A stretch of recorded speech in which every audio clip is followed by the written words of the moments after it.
कृष्ण माता जी, पंचांग प्रणाम। हरे कृष्ण मामनी माता जी। सभी भक्तों को मेरा पंचांग प्रणाम। हरे ममता कृष्ण माता जी, प्रभु जी, कल से रिकॉर्डिंग नहीं आया है कल का।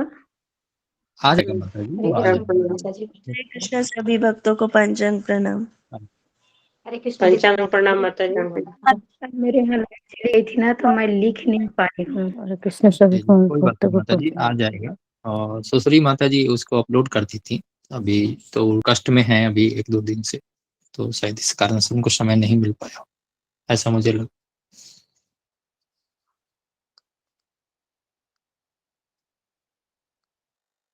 हरे कृष्णा प्रभु जी, सभी को दंडवत प्रणाम। हरे कृष्णा, दंडवत प्रणाम सुनील प्रभु। तो अभी आंचल सिंह माता जी नहीं आई है, 1450 हो गया है। तो कोई भक्त अगर नरसिंह आरती के लिए इच्छुक हैं करने के लिए। कृष्णा प्रभु जी, आपने हैंड रेज किया है, आप कुछ कहना चाहते हैं? हरे कृष्णा। हरे कृष्णा। दंडवत प्रणाम प्रभु जी आपको। आप न्यू डिवोटी हैं, आपका स्वागत है ऐसा मुझे लग रहा है। हरे कृष्णा, आप स्वागत है आपका गीता के क्षेत्र में। गुरु जी अभी आएंगे, आने वाले होंगे, थोड़ी देर में लॉगिन करेंगे।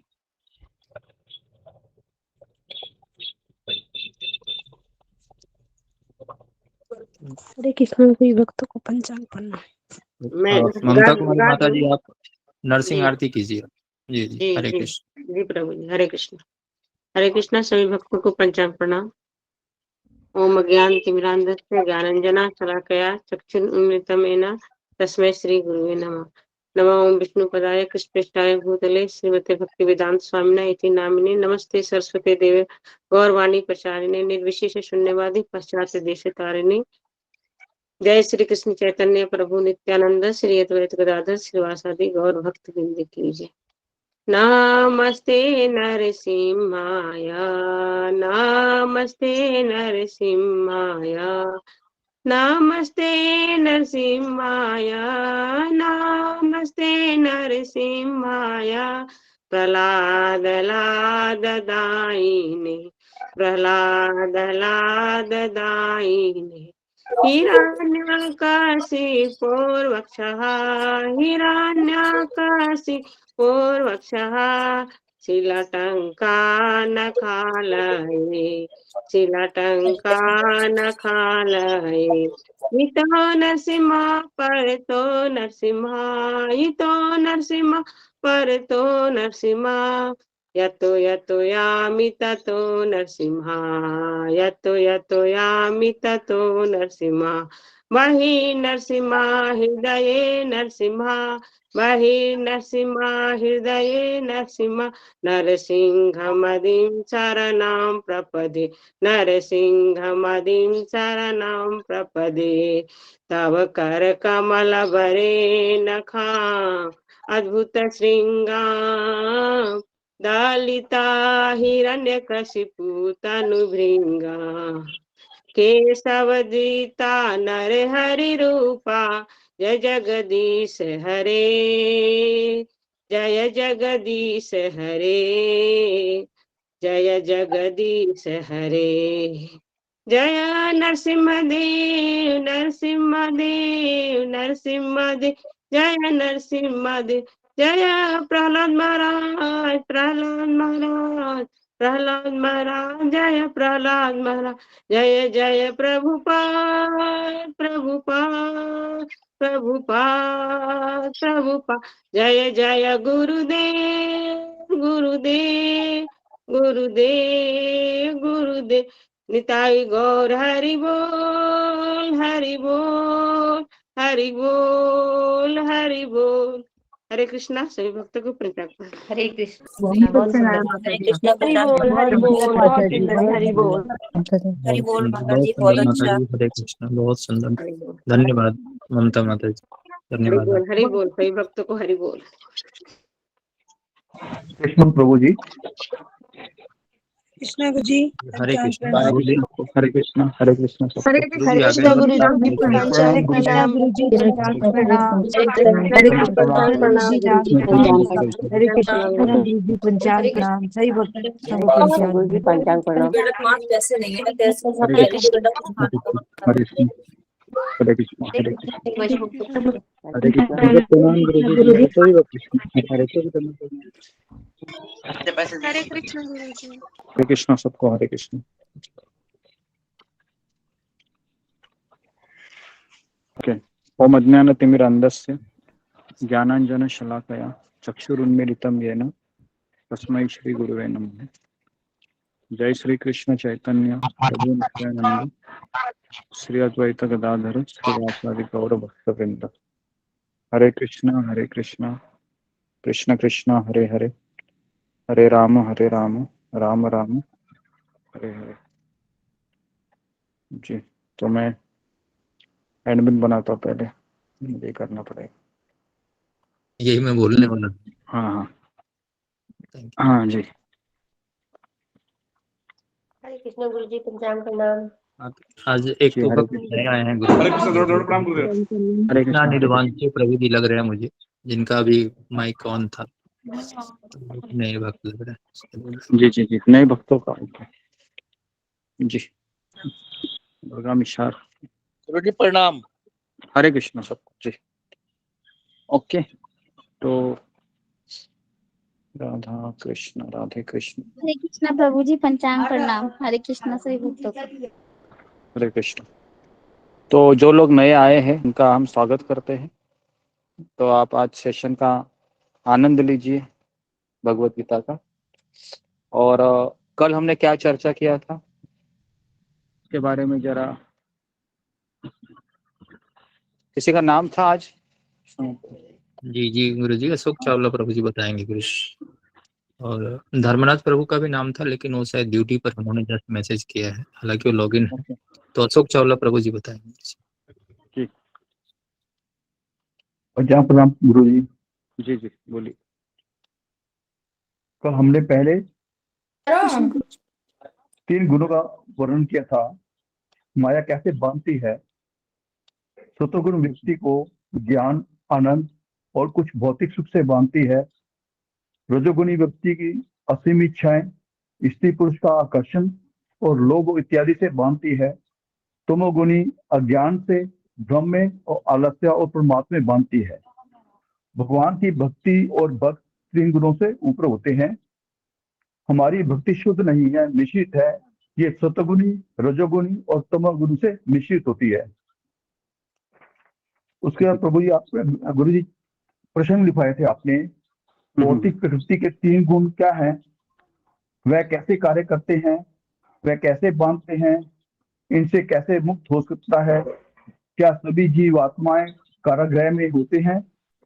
क्या कृष्ण भी कैद में हैं? तो पंचांग प्रणाम। जो भौतिक सुख जेल में है, जो भौतिक जेल में आसक्त है, उसका क्या होगा? स्वतंत्रता का मार्ग कहाँ से पता चलता है? फिर एक एग्जाम्पल था जी आपने दिया था जेल का, जिसमें कारागृह है जो भौतिक जगत को रिप्रेजेंट करता है, बंदी है जो जीवात्मा है, वर्दी है जो शरीर है 84 लाख योनि के बाद मिलती है, बेड़ियां हैं जो 3 गुणों से बंधी हुई हैं, कारागृह जेलर है जो दुर्गा है। दुर्ग शब्द दुर्गा से आया है, कारागृह का। मैं दुखी क्यों हूँ? सब कुछ होते हुए भी, अच्छी पत्नी, बच्चे, मकान, गाड़ी होते हुए भी मैं इस भौतिक जगत में दुखी क्यों हूँ? क्योंकि हम जेल में हैं। कारागृह में कोई भी सुखी नहीं हो सकता, बंदी तो बंदी ही होता है। कारागृह में 2 प्रकार के लोग होते हैं, जो वो वहां मौज मस्ती करना चाहते हैं और जो वहां कहते हैं कि वहां से बाहर निकलना है। जब कोई एक कैदी दूसरे से कहता है कि बाहर की दुनिया में मौज है, अच्छी दुनिया है, खुशी है, शांति है, बहुत बड़ी दुनिया है, तो इसे बाहर निकलो, पर वो दूसरा कैदी कहता है नहीं, जेल में ही सुख है। वो कुएं के मेंढक की तरह उसमें रहना चाहता है।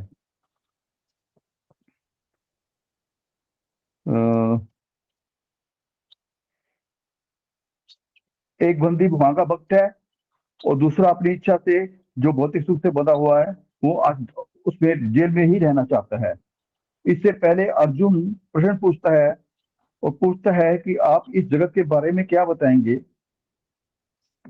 क्या, यह कैसे दिख रहा है, कैसे काम करता है?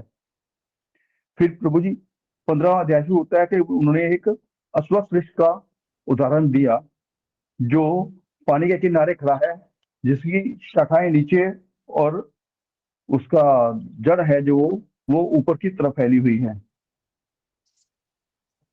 उधर मूल मल शाकम।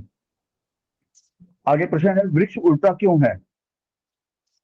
क्योंकि आध्यात्मिक जगत का ये वास्तविक विकृत प्रतिबिंब है, इसलिए ये उल्टा दिखता है। जैसे कमल खिला होता है, आध्यात्मिक जगत में भी कमल है। कमल की पंखुड़ियों में से ही ब्रह्मा जी का प्रतिबिंब होता है। विकृत का अर्थ क्या है? स्वामित्व की भावना, कि मैं वहां स्वामित्व की भावना, मैं स्वामी हूं, ये विकृत का शब्द है। और वहां दास की नहीं चलती, बॉस की चलती है। जबकि भौतिक जगत में बॉस एक ही होता है, श्री कृष्ण, वहां दास की चलती है। कृष्ण भी भक्तों के प्रति सम्मान करते हैं। आध्यात्मिक में दास का सम्मान होता है। बॉस ने श्री कृष्ण को दास की सेवा करना अच्छा लगता है। सतह क्या है? जीव की स्वतंत्र इच्छा सतह है। अस्वस्थ ही क्यों? यह जटिल होता है भौतिक जगत में, और 3 गुणों का बंधन भी ऐसा ही होता है। पहली जड़ क्या है? ब्रह्मा जी का लोक पहली जड़ है। शाखाएं क्या है? विभिन्न लोकों के वह प्रजातियों का शाखाएं हैं। विभिन्न लोक और 14 जो लोक हैं। अगर आपके 14 लोग भी बताओ कौन से हैं गुरु जी? नहीं हो गया, ठीक है, कोई बात नहीं। अच्छा, पतियां क्या हैं? वेद का कर्म कांड विभाग पतियां हैं। इस वृक्ष में फल क्या है? धर्म और काम और मोक्ष है। वृक्ष का पोषण कैसे होता है? प्रकृति के 3 गुणों के द्वारा इसका जो रस निकलता है उसी से इसका पोषण होता है। अर्जुन पूछता है, यह बहुत जटिल और उलझाऊ है। प्रभु कहते हैं, बिल्कुल, कोई नहीं जानता वह कहाँ है से शुरू हुआ और कहाँ इसका समाप्त होता है, या इसकी नींव कहाँ है। न इसके उद्गम या आधार का पता लगता है, न इसके अंत का। फिर कैसे मुक्त हो सकते हैं? दृढ़ता से इसे काटकर, दृढ़ भक्ति से। जो इसमें अशक्त है उसके लिए मुक्ति की संभावना नहीं है। धर्म 2 प्रकार के होते हैं। परम धाम भगवान की सेवा। धर्म का पालन करने से अर्थ पैसा मिलता है। जब अर्थ मिलता है तो काम सुख की कामना रह करता है। जब चलते चलते दुख होता है और वह थक जाता है तो मोक्ष की कामना करता रहता है। फिर सोचता है कि मैं ही भगवान हूं और मायावादी के चंगुल में फंस जाता है। वृक्ष की टहनियां क्या हैं? इंद्रिया, विषय, शब्द, रूप, स्पर्श आदि इसकी टहनियां हैं। शाखाओं के सिरे इंद्रिया के कान, नाक और इंद्रियां हैं, कान, नाक और आंखें वगैरह। अलग अलग रूपों में शाखाएं फैली हुई हैं। इस वृक्ष को समझना बहुत कठिन है क्योंकि इसकी जड़ें ऊपर व नीचे चाहू और फैली हुई हैं। मैं इस संसार में कैसे गिरा? अब गिर गए हो तो निकलने की सोचो। मान लो कि आपका बेटा गटर में गिर गया है तो आप उससे पहले ये नहीं पूछोगे कैसे गिरे, आप उसे बाहर निकालोगे। यही हमारा भी हाल है। इस वृक्ष को कैसे काटा जाए? वैराग्य की कुल्हाड़ी से, दृढ़ता से सुबह उठकर सोरामा करो। गुरु के आज्ञा का पालन करने से इसे आसानी से काटा जा सकता है। वैराग्य और दृढ़ता से। ज्ञान और हाँ जी, इस कुल्हाड़ी की तेज कैसे करते हैं? ज्ञान और विवेक से इस कुल्हाड़ी को तेज करते हैं। काटने के बाद क्या करें? ऐसा स्थान खोजें जहां जाकर कोई वापस नहीं आता, यानी कि श्री कृष्ण की शरणागति और गुरु जी का आशय है। और जहां उस भगवान की शरण ग्रहण कर ली जाए जिससे अनादि काल से प्रत्येक वस्तु का सूत्रपात हुआ है तथा विस्तार होता आया है। शरण कैसे जाओ? तो हो गया जी। अब कौन भगवत हम जा सकता है? जो झूठी प्रतिष्ठा से मुक्त है, मैं स्वामी की भावना से मुक्त है, जो मोह से मुक्त है, जो साधु संग करता है और गलत संगत से अपने को मुक्त करता है, और जिसने जिम्मेदारियां भी आध्यात्मिकता के करता अपनी पूरी करता है। आध्यात्मिक वहां के विधायक जी अपनी प्रोग्राम पूरी करता है जिम्मेदारियां। जो सुख तथा दुख से मुक्त है, जो मोह रहित होकर भगवान के शरणागत होता है, वही भगवत धाम जा सकता है। हरे कृष्ण गुरु जी। जी जी जी, वेरी गुड वेरी गुड, अच्छा बता हरि दिया। बोल। सबको कैसा लगा? बहुत अच्छा सुनने लगा। बहुत अच्छा बढ़िया, लगा बहुत गुरुजी, बढ़िया, बताया बहुत बहुत अच्छा, बहुत हरि अच्छा बोल, लगा। हरि बोल। गुरु कृपा अच्छा लगा, गुरु कृपा। Very good Hare very good Krishna. Very good. इतना अच्छा मैंने प्रभु जी, हरे कृष्ण हरि बोल, बहुत अच्छा हरे बताया। कृष्ण। मैंने भी नहीं लिखा इसके जैसा, इतना पूरा सटीक और पूरा बताया इनने, पूरा कल का सत्र पूरा बता दिया, बहुत सुंदर। हाँ, इन्होंने डिट्टो जो मैं बोला था सब इन्होंने लिख दिया है। मुझे ऐसा लग रहा था कि कल का मेरा भी रिवीजन हो रहा है। अच्छा है, वेरी गुड। तो अभी हम आगे बढ़ते हैं। गुरुजी तो हमने करीबन, हाँ गुरुजी जो हाँ, उसमें जो कल भी बताए थे धर्म 2 प्रकार के होते हैं, तो थोड़ा इसको एक बार एलोबरेट करेंगे आज के लेक्चर में। धर्म धर्म धर्म जी जी, धर्म कार्य जो में। धर्म, हाँ नहीं 2 प्रकार के आपने बताए थे, तो उसको जरा आज एक बार एलोबरेट करेंगे ऐसा मुझे लगा। तो धर्म 2 प्रकार के होते हैं, ऐसा बोल रहे हो क्या आप? जी जी, आपने बताया था हाँ, अपने चर्चा मैंने में। ये बताया था लेकिन कि एक होता अधोक्षज है, जो आपने बताया, अधोक्षज हाँ, जो अधोक्षज, भगवान हाँ, की सेवा करता है, जी। और एक 2 दूसरा। प्रकार के धर्म मतलब एक होता है हमारे भौतिक धर्म और दूसरे होता है हमारे आध्यात्मिक धर्म। भौतिक धर्म मतलब हमारे वर्णाश्रम में आता है। वर्णाश्रम मतलब जैसा अगर मैं ब्राह्मण हूँ तो मेरा एक कर्तव्य रहेंगे कि लोगों को शिक्षा देना। मैं क्षत्रिय हूँ तो समाज की रक्षा करना। वैश्य हूँ तो व्यापार करना। शूद्र हूँ नौकरी करना, है ना। मैं पति हूँ तो पत्नी का रक्षा करना। मैं पत्नी हूँ तो पति का बच्चों का देखभाल रखना। तो ये सब स्वधर्म मतलब ये इसमें आते हैं, भौतिक कर्तव्य में आते हैं जो शरीर के निर्वाह करने के लिए किए जाते हैं। इसको भी धर्म कहा जाता है, लेकिन ये हरे कृष्णा परोधर्म गुरुजी, नहीं है। हरे लेकिन कृष्ण। ये परोधर्म नहीं है। परोधर्म क्या है? तो भागवत कहता है हमको परोधर्म क्या है। सवय पुंसाम परोधर्मो यतो भक्तिर अधोक्षजे। जो अधोक्षज भगवान का जो पूजा करता है ना, उसको कहते हैं सही धर्म। तो हमारा असली धर्म क्या है? जीवेर स्वरूप होय कृष्णेर नित्यदास। हम भगवान के सेवक थे, हम भगवान के सेवक है और हम भगवान के सेवक रहेंगे। ये हमारा असली धर्म है। लेकिन समस्या है कि जब तक हम किसी प्रामाणिक गुरु का आश्रय नहीं लेंगे तब तक हम अपनी इच्छा से कोई भौतिक कर्तव्य को छोड़ नहीं सकते। ये बहुत बहुत इंपॉर्टेंट है। अगर आपको ऐसा भी लगता है कि मेरे सपने में कृष्ण आ रहे हैं, सब कृष्ण का नाम लेने से मेरे आंखों से आंसू आते हैं, मुझे सत्संग में बहुत अच्छा लगता है, मुझे ऐसा लगता है कि अभी वो समय आ गया है जिसका मैं कई दिनों से इंतजार कर रहा था, तो ये आपका भ्रम है। तो आप कंसल्ट करके जाइए। हाँ, कोई भी व्यक्ति वृंदावन में अपनी इच्छा से नहीं जाएगा। ओके, तो ये हमें हमेशा गुरु को, है ना, कंसर्न करके, या जो भी है हमारे सीनियर है, वरिष्ठ वैष्णव है, उनको हम कंसर्न करके ही जाना है। क्योंकि अपने आप को सर्टिफिकेट हर कोई अच्छा ही देता है, बराबर है? क्या लगता है आपको? अपने आप को सर्टिफिकेट हर कोई अच्छा ही देता है, उसमें कौन सी बड़ी बात है।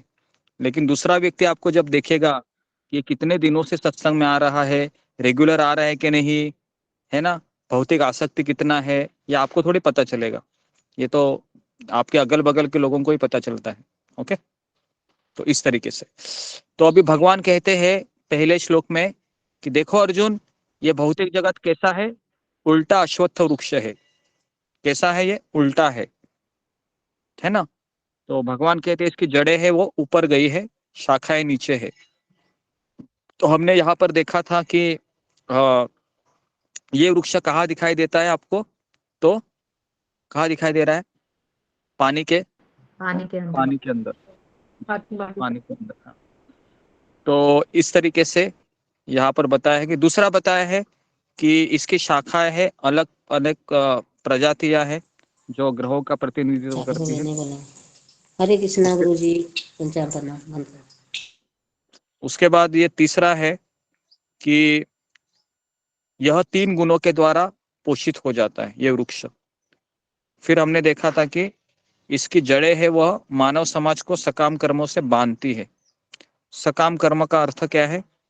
तो फल की इच्छा के लिए अपेक्षा रखते हुए कोई भी कर्म करना। जैसे इस संसार पूरे अपेक्षाओं से भरा हुआ है ना। अगर कोई भी व्यक्ति है, बदले में कुछ मिलता है तो ही काम करता है इस संसार में, निस्वार्थ होकर कोई काम नहीं करता है। अगर कोई व्यक्ति निस्वार्थ होकर काम करेगा तो उसको असली सुख मिलेगा। उसके बाद तीसरे और चौथे श्लोक में हमने देखा कि वृक्ष को कैसे काटे, इस वृक्ष को, तो दो चीजें बताई थी। कौन बताएगा ये दो चीजें कौन सी है? दो चीजें, पहला था वैराग्य, वैराग्य और वैराग्य और दृढ़ता। हाँ, वैराग्य और दृढ़ता। हाँ, तो इसके लिए अगर आप में वैराग्य है ना, लेकिन दृढ़ता ही नहीं है, सुबह उठ ही नहीं सकते 4 बजे, तो क्या फायदा फिर उस वैराग्य का? समझ में आ रहा है? तो वैराग्य के साथ दृढ़ता भी चाहिए। हाँ, और अगर किसी में दृढ़ता है कि मैं सब टाइम टेबल फॉलो कर रहा हूँ लेकिन मेरे में वैराग्य ही नहीं है, तो भी क्या फायदा? दोनों जरूरी है, दृढ़ता और वैराग्य। ठीक है, तो अभी हमारा पहला लक्ष्य ये होना चाहिए कि अगर मुझे इस मार्ग पर चलना है तो पहला मुझे 4 बजे, सुबह 4 बजे लॉगिन करके जपा टॉक सुन के 16 माला करना है। यह हमारा पहला लक्ष्य होना चाहिए। तभी भगवत गीता समझ सकती है, क्योंकि भगवत गीता उसी व्यक्ति को समझ सकती है जो भगवान को समझने के लिए पेन ले रहा है, शारीरिक, है ना। जो शारीरिक पेन लेता है ना, कष्ट लेता है, उसी के ऊपर भगवान कृपा करते हैं। जो भगवान के लिए तपस्या ही नहीं करना चाहता है तो कृष्ण उसके ऊपर कृपा नहीं करते। तो इसके लिए तपस्या करना बहुत जरूरी है। ओके, अभी भगवान 5वें श्लोक में कह रहे हैं कि इस कुल्हाड़ी को कैसे काटे। तो भगवान कहते हैं कि शरणागति की प्रक्रिया, शरणागति। तो कैसी शरणागति? तो हमने कल 5वां श्लोक लिया था, निर्माण मोहा जितसंग दोषा अध्यात्म नित्या विनिवृत्त कामा द्वंद्वैर्विमुक्ता सुख दुख सदनेर गच्छन्ते मूढ़ा पदम अव्ययम तत्। कौन व्यक्ति भगवत धाम जा सकता है? तो यहाँ पर 5 चीजें बताई गई है। पहला है जिसने झूठी प्रतिष्ठा को त्याग दिया है। झूठी प्रतिष्ठा क्या है? झूठी प्रतिष्ठा है कि मैं पति हूँ, मैं पत्नी हूँ, मैं इंजीनियर हूँ, मैं डॉक्टर हूँ, मैं 2 बच्चों की माँ हूँ। तो बेसिकली ये या पिता हूँ, या मैं पालन करता हूँ परिवार का। तो ये झूठी प्रतिष्ठा है। असली प्रतिष्ठा यही है कि मैं किसी का पिता या पति इसलिए बना हूँ या माँ और पत्नी इसलिए बनी हूँ क्योंकि मैं कर्तव्य का निर्वाह कर रही हूँ, निर्वाह कर रहा हूँ। बस इसके ऊपर ज्यादा एक्सप्लेनेशन हम दे ही नहीं सकते, क्योंकि हम आत्मा होने के नाते हमारा प्रथम कर्तव्य है कि भगवान की सेवा करना। उसके बाद जितसंग दोषा, जिसने ऐसे संगति से दूर रखा है खुद को जो हमेशा स्त्री, पैसा, है ना, या इस संसार में रहने की बातें करते हैं, हमेशा उन ऐसे लोगों से आप दूर रहिए।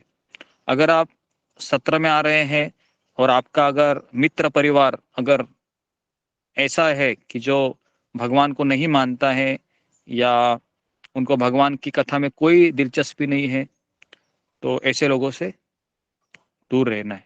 ठीक है। तीसरा है जिसने भौतिक काम को नष्ट कर दिया है।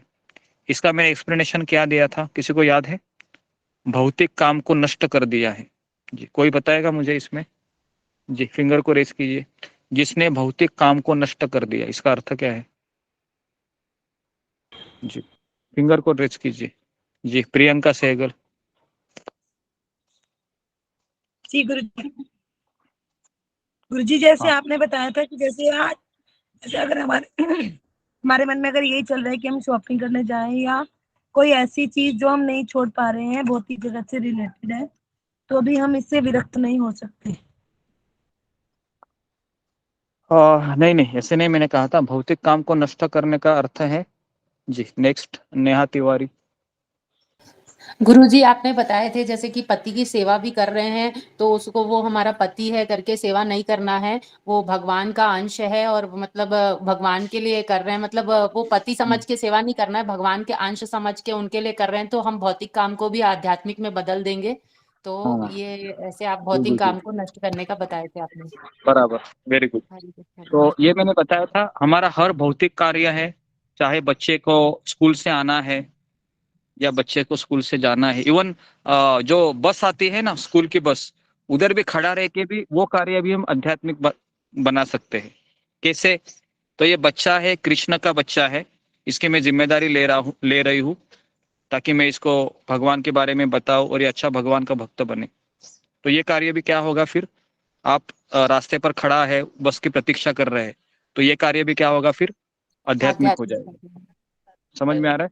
और अगर आप ये सोच रहे हैं कि ये मेरा बच्चा मेरी बुढ़ापे की लाठी बनेगा इसलिए मैं खड़ी हूँ, तो ये कार्य हो गया आपका भौतिक।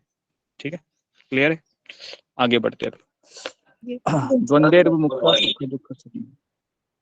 जो सुख और दुख के द्वंद्व से मुक्त है। मैं पूछाऊंगी भाई।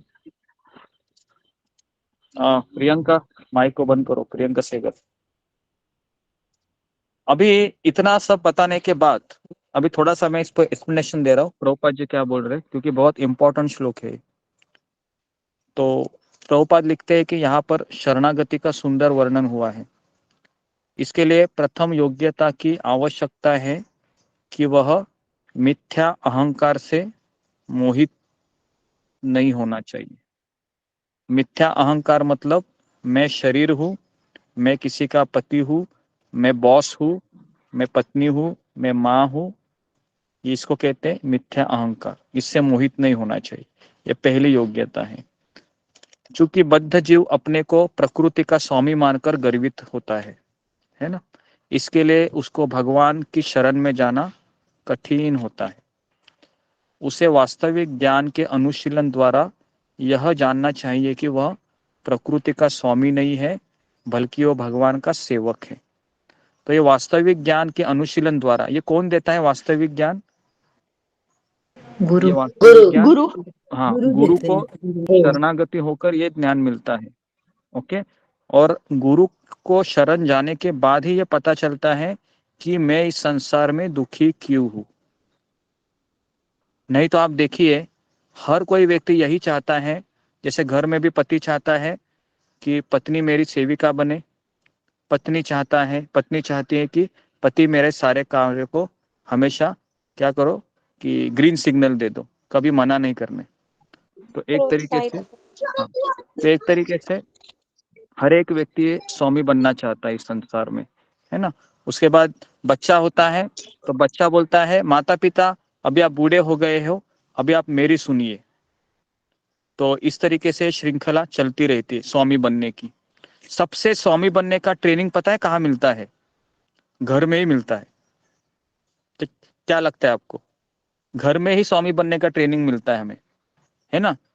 तो इसके लिए माता पिता का पहला दायित्व है कि ऐसा उदाहरण अपने बच्चों के सामने प्रस्तुत करो जिससे बच्चा माता पिताओं को देखकर ये समझे हम कृष्ण के सेवक हैं। लेकिन ऐसा परिवार मिलना भी अभी दुर्लभ हो गया है, बराबर है, बहुत दुर्लभ है ऐसे कि जिसमें माता पिता ये दोनों सुबह जल्दी उठेंगे, जप करेंगे, है ना, और बच्चा है वह जब सुबह उठेगा वो देखेगा मेरे माता पिता जप कर रहे हैं, है ना। तो जब माता पिता को देखते देखते उठ रहा है तो अब सोचो उसका आगे भविष्य कितना सुंदर है। इस तरीके से तो जब मनुष्य अहंकार से मुक्त हो जाता है तभी शरणागति की प्रक्रिया प्रारंभ हो सकती है। जो व्यक्ति संसार में सदैव सम्मान की आशा रखता है उसके लिए भगवान के शरणागत होना कठिन है। तो इसलिए यहाँ पर बताया गया है कि हमें संसार में सदैव सम्मान की आशा नहीं रखनी चाहिए। इस संसार को हमें यहाँ से निकलने के लिए उपयोग करना चाहिए, क्योंकि संसार दुखों से भरा हुआ है। अभी भगवान है तो छठे श्लोक में कहेंगे। तो इसको पीपीटी बोला था क्या? ये नवनीत राणा तो आज है नहीं, ठीक है। तो कल हम परम पुरुष के शरणागत अर्थात गुरु जी के शरणागत का अर्थ है। हाँ, बेसिकली इसका मीनिंग वही है कि डायरेक्ट भगवान यही कहते हैं कि मेरी शरण में आओ। इसका अर्थ है कि मेरे भक्त की शरण ले लो। है ना। तो इसके लिए वो गुरु की शरणागति ही पहले आती है, और उसके बाद भगवान की और उसके बाद धीरे धीरे वो गुरु ही आपको ट्रेनिंग देता है कि आप भगवान को किस तरह से शरण जाए। ठीक है ना। तो इसके लिए मेन इसमें ये जो शरणागति का जो वर्णन है, ये भगवान के भक्त को या गुरु को पहले शरणागत होना चाहिए, है ना, तब जाके हम ये श्लोक को समझ सकते हैं।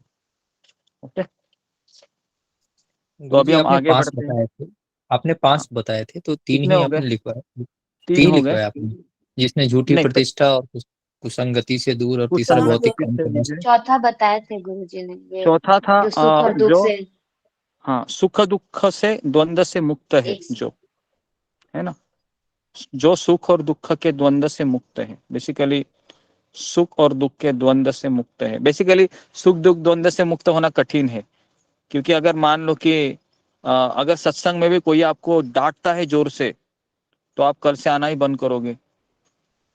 क्यों? क्योंकि भाई यहाँ पर भी मुझे डांट मिल रही है, पति भी डांट रहा है, पत्नी भी डांट रही है, सत्संग में भी डांटते हैं, तो ठीक नहीं है, है ना।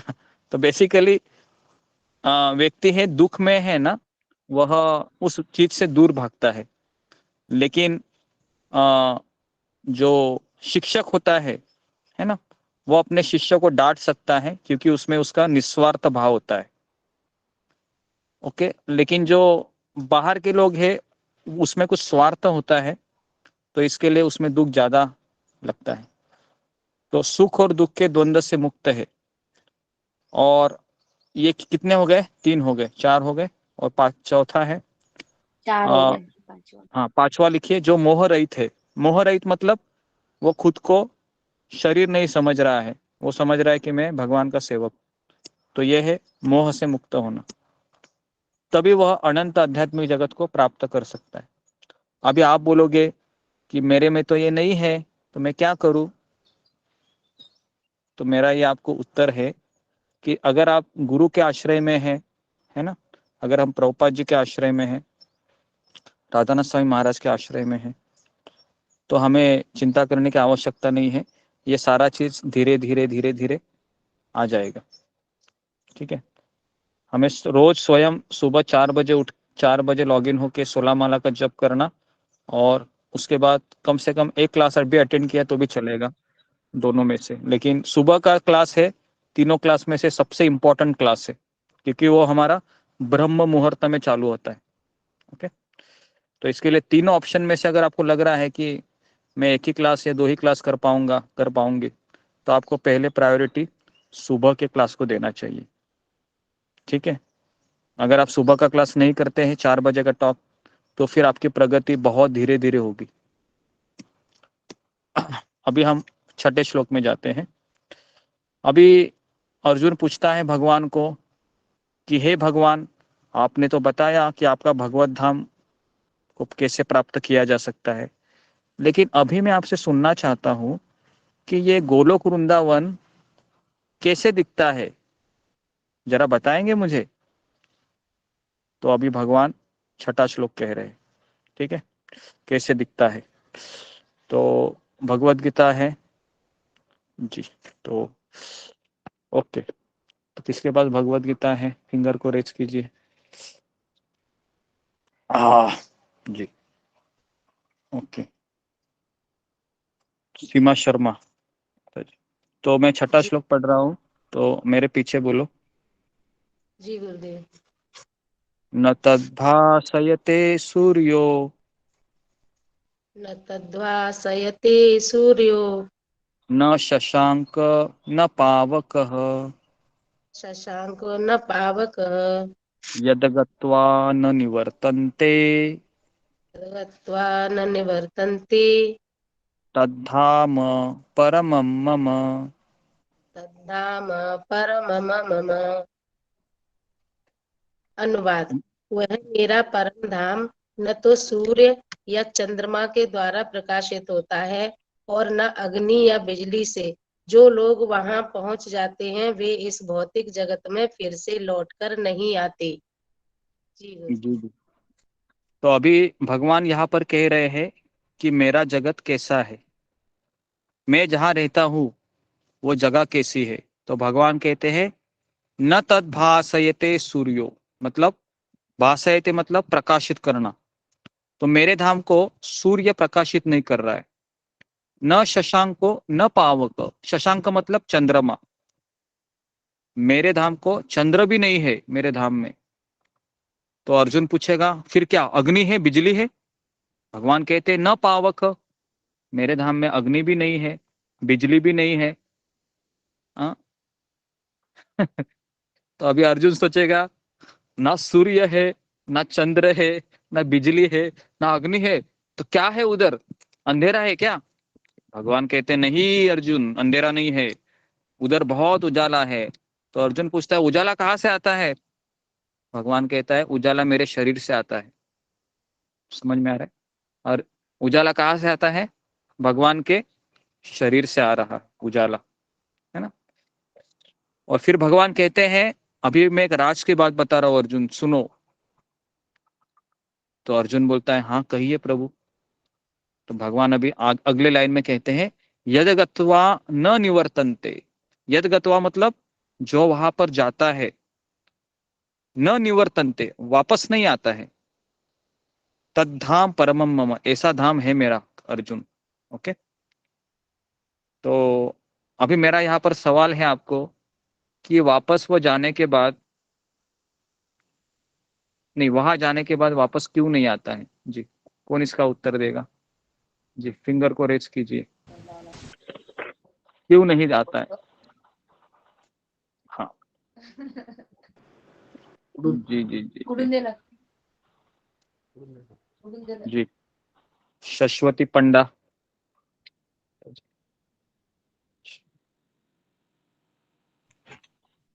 हरे कृष्ण गुरु जी। वह जाने के बाद पता चलता है कि हम उस स्थान पर पहुंचने के लिए कितने कष्ट किए थे और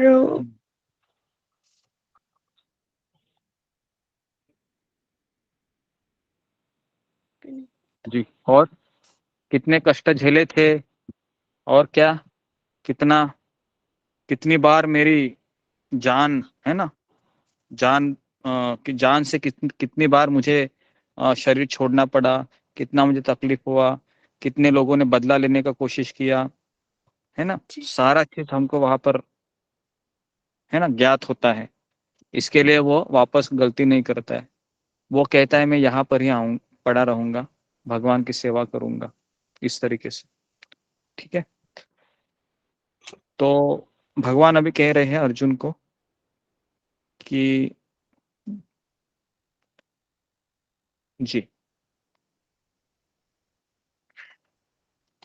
तो ये जो संसार है, भौतिक जगत, ये सूर्य, क्षमा कीजिएगा, लास्ट में अगर मैं भूल जाऊं इसलिए पूछ लेती हूँ। गुरु जी आपने एक बार कहा था कि भगवान मतलब उस जीव को संसार में क्यों भेजते हैं, क्योंकि वो तो भगवत धाम में आराम से रहता है, पर उसकी वो जब इच्छा करने लगता है तब उसको भगवान फिर से इस भौतिक संसार में भेज देते हैं।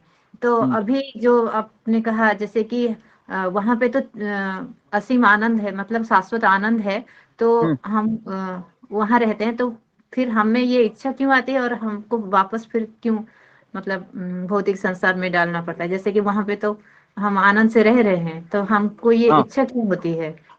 इच्छा इसलिए होती है क्योंकि वो अनुभव नहीं होता है हमें। बेसिकली जैसे इस संसार में भी हम देखते हैं कि बच्चा है, माता पिता के अधीन रहता है, तो उसको 3 टाइम का खाना भी मिलता है, बराबर है। 3 टाइम का खाना मिल रहा है, पहनने के लिए कपड़े भी मिलते हैं, उसके बाद उसको क्या बोलते हैं, घूमने के लिए भी पैसे देते हैं पिताजी माँ। लेकिन फिर भी उसके मन में इच्छा होती है कि मुझे अभी माता पिता के साथ नहीं रहना है ना। होता है कि नहीं? इसी संसार में देखो, वो बोलता है कि कितना भी मैं इनका सहूं, भले ये मुझे खिला रहे पिला रहे हैं, लेकिन इनकी बात मुझे सुननी पड़ती है, बराबर है ना। फिर वो सोचता है कि मैं थोड़ा सा अपना भी जरा, है ना, कारोबार शुरू करूं, मैं भी जरा दिखाता हूँ मेरे पिताजी को कि मुझे भी कुछ आता है। फिर वो जाता है, जाने के बाद उसको बहुत डंडे मिलते हैं, है ना। डंडे मिलने के बाद वो सुधर जाता है कि मैंने तो बहुत बड़ा गलती किया रे, अभी तो मुझे 2 टाइम का खाना भी नहीं मिल रहा है, तो फिर वापसी में जाता है वो। अभी मुझे बताओ, वो बच्चा जब वापस माता पिता के पास जाएगा तो क्या वो वापस वहां से निकलेगा क्या? नहीं निकलेगा, क्योंकि उसका अनुभव है अभी नहीं निकले। एक बार मैंने गलती किया था, अभी मुझे वापस नहीं करना है ना। तो बेसिकली हम वहां पर सुखी थे ऐसा नहीं था, लेकिन भगवान ने हर जीव को स्वतंत्रता दी है। स्वतंत्रता मतलब वो कभी भी भगवान की सेवा को छोड़ सकता है। ठीक है ना, कभी भी छोड़ सकता है। तो इसके लिए बेसिकली वो इच्छा का हम दुरुपयोग करने से ही संसार में आते हैं। तो अभी हम सब लोग आए हैं संसार में, है ना। तो अभी हमको क्या करना है? वापस जाना है। लेकिन वापस जाना इतना आसान है क्या? क्या लगता है? वापस जाना आसान नहीं है। बहुत पापड़ बेलने पड़ते हैं भाई। सुबह 4 बजे का, है ना, 3 बजे का अलार्म लगा के ऐसे उठना है, ठंडे पानी से नहाना है, फिर ऐसे बैठना है, कभी कभी मुंडी भी नीचे जाएगी, फिर भी उठना है ना। बहुत सारा चीज करना पड़ता है सुबह सुबह, है ना। और ये भी एक दिन का है क्या? ये एक दिन भी नहीं है, कई दिन ऐसे करना है ना। बराबर है ना। भगवान को दिखाना है भाई कि मैं मरते दम तक करूंगा ये, मुझे अभी आप ही चाहिए, क्योंकि मुझे पता चला है आपके बिना मेरा जीवन व्यर्थ है ना। तो ये कन्विक्शन तभी आता है जब वह व्यक्ति रोज सत्संग में आता है। अगर आप सत्संग में नहीं आएंगे ना, 2 दिन भी नहीं आएंगे ना, तो ये कन्विक्शन हट जाएगा। गारंटी है मेरा, लिख के देता हूं मैं। अगर आप 2 दिन भी नहीं आएंगे ना सत्संग में, तो कन्विक्शन हट जाएगा। क्योंकि अभी आप बोलेंगे हाँ बराबर बोल रहे हैं आप गुरुजी, सही है, वेरी गुड, मैं करूंगा करूंगा, और 2 दिन गायब हो गए, तीसरे दिन आने के बाद नहीं अभी मन नहीं लग रहा है, ठीक है आप ही कीजिए, टाटा बाय बाय। ऐसे हो जाएगा फिर, है ना। तो इसके लिए इस पे लगे रहना बहुत जरूरी है। जिसने इसको सीख लिया कि मैं इसलिए जी रहा हूँ, मैं इसलिए जी रही हूँ क्योंकि मुझे करना ही है, इसके बिना मेरा जीवन व्यर्थ है, वो समझने का कि प्रगति कर रहा है। और जिसको ऐसा लग रहा है सत्संग भी है, थोड़ा सा घूमना भी है, थोड़ा सा खाना भी है, इधर थोड़ा सा मनोरंजन भी करना चाहिए, थोड़ा सा आईपीएल की मैच देखनी चाहिए, थोड़ा सा सैटरडे संडे घूमना चाहिए, है ना, अभी भी संसार में उसका आकर्षण है, तो फिर शायद उसका छोड़ के जाने की संभावना है। ओके, इस तरीके से। तो इसलिए हमारे 2-3 क्लास होते हैं कि नहीं, दिन में 3 क्लास होते हैं। 3 क्लास होने के बाद आपको ऐसा लगता है क्या बाहर जाना चाहिए, जरा घूम के आना चाहिए? नहीं गुरुजी समय ही नहीं होता है जाने का कहीं। तो काम कर समय नहीं हो रहा है, वेरी गुड जी, काम ही नहीं खत्म होते, वेरी गुड, ये भी अच्छा आंसर है। तो अभी भगवान अभी यहाँ पर है, गुरुजी अगला प्रश्न अभी पूछेगा। हाँ जी, प्रश्न से पहले एक और इससे रिलेटेड एक प्रश्न अभी हाँ, जब दुखालय यहाँ है ही, सब लोग कष्ट झेलते हैं जीव आके, फिर देवता क्यों यहाँ आना चाहते हैं? हाँ, क्योंकि देवी देवता भी इस भौतिक संसार में ही फंसे हुए हैं, पहली बात तो, बराबर है ना। अभी मुझे बताइए, अगर आपको कहीं जाना है, वहां पर 2 रास्ते हैं, एक बहुत कठिन रास्ता है और दूसरा एक आसान रास्ता है, तो आप कौन से रास्ते का चुनाव करोगे? आसान रास्ता। तो देवी देवताओं का जो मार्ग है ना, वहां पर इतना एंजॉयमेंट है कि वहां पर भक्ति करना बहुत मुश्किल है उन लोगों को। तो इसके लिए वो सोचते हैं भारत में जन्म लूंगा ना, केवल हरे कृष्ण मंत्र का जप करूंगा और सीधा बैक टू गॉड हेड, भगवत धाम। तो इसके लिए वो यहाँ पर आना चाहते हैं, क्योंकि यहाँ पर कर्म भूमि है, यहाँ पर दुख बहुत ज्यादा है, तो व्यक्ति दुख में आसानी से भक्ति कर लेता है, बराबर के नहीं।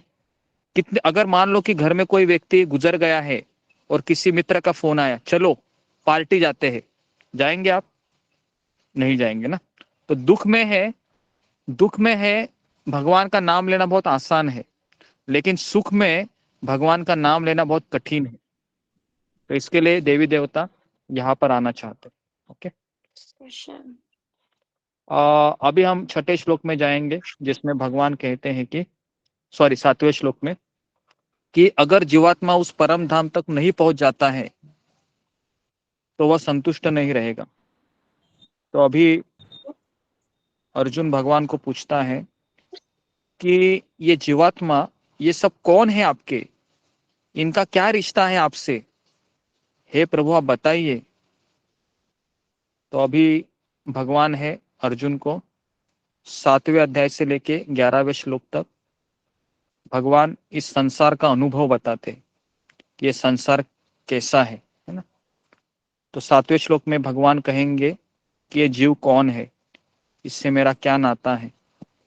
ओके, तो नेक्स्ट है किसका पास भगवत गीता थी? फिंगर को रेज कीजिए वापस। ओके, तो मैं इसका स्क्रीनशॉट लेता हूँ, उसके बाद फिर मैं एक एक का नाम लेता हूँ।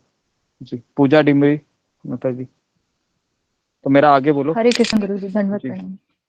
ममैवांशा जीवलोके ममेवांशा जीवलोके जीवभूत सनातन जीवभूतः सनातनः मनषष्ठानि इंद्रियाणि मनः षष्ठानि इन्द्रियाणि प्रकृतिस्थानि कर्षति। प्रकृतिस्थानि कर्षति।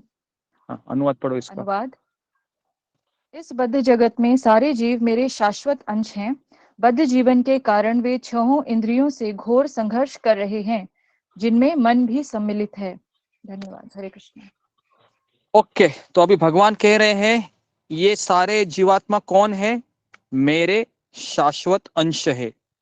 अगर आपको कोई बोले कि कहाँ लिखा है गीता में कि हम कृष्ण के अंश हैं, तो इस श्लोक को कोट कीजिए, आप इसको अंडरलाइन कीजिए। इंपॉर्टेंट श्लोक है सबसे। ओके, बहुत इंपॉर्टेंट श्लोक है। On the basis of pattern के अंदर हो। और अभी भगवान अगले लाइन में कहते हैं कि ये मनषष्ठानि इंद्रियाणि, ये क्या कर रहे हैं? अभी मन के सहित 6 इंद्रियों के साथ कर्षति, संघर्ष कर रहे, संघर्ष कर रही है। ओके, क्यों संघर्ष कर रहे हैं? कौन बताएगा क्यों संघर्ष कर रहे हैं? जी, संघर्ष कौन क्यों कर रहे हैं? तो संघर्ष करने का मेन कारण क्या है? जी,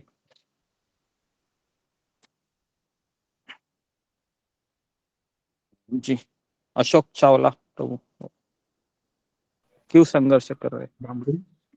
भौतिक इच्छा पूर्ति के लिए। हाँ, भौतिक इच्छा की पूर्ति के लिए। ओके, लेकिन इसका मेन कारण क्या है?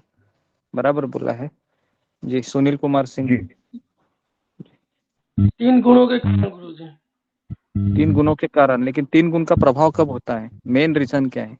भावना, शिकोक के लिए, हाँ, सुख के लिए, सुख के लिए।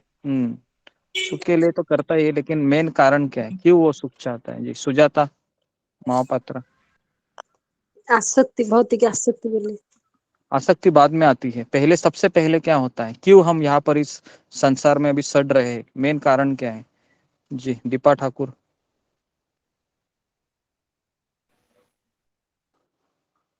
भौतिक इच्छा के लिए। नहीं, भौतिक इच्छा तो बाद में आती है। शीला मुखाले।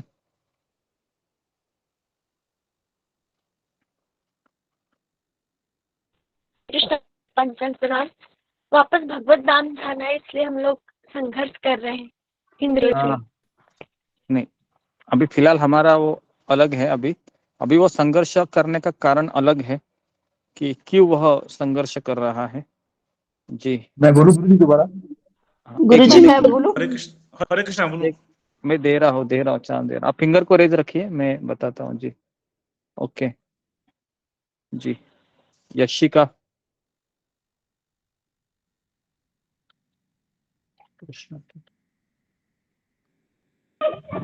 हरे कृष्णा प्रभु जी, स्वामी बनने की इच्छा से। स्वामी बनने की इच्छा, हाँ बराबर है, लेकिन मेन कारण क्या, क्यों होता है ऐसे? मंजू सिंह।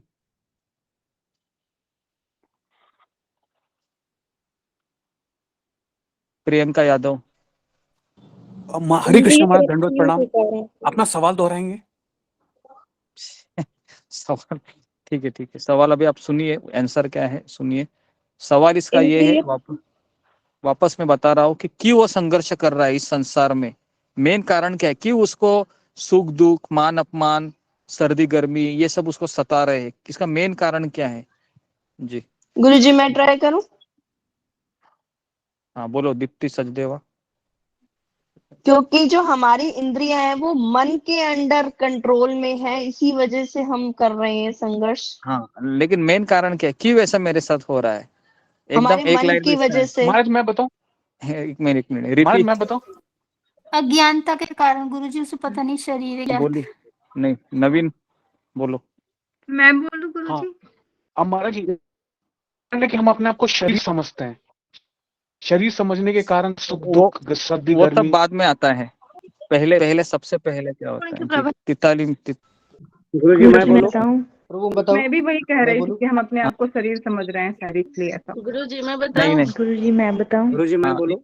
एक मिनट ऐसा करोगे तो मैं कंफ्यूज हो जाऊंगा। एक मिनट रुकिए, माया के कारण।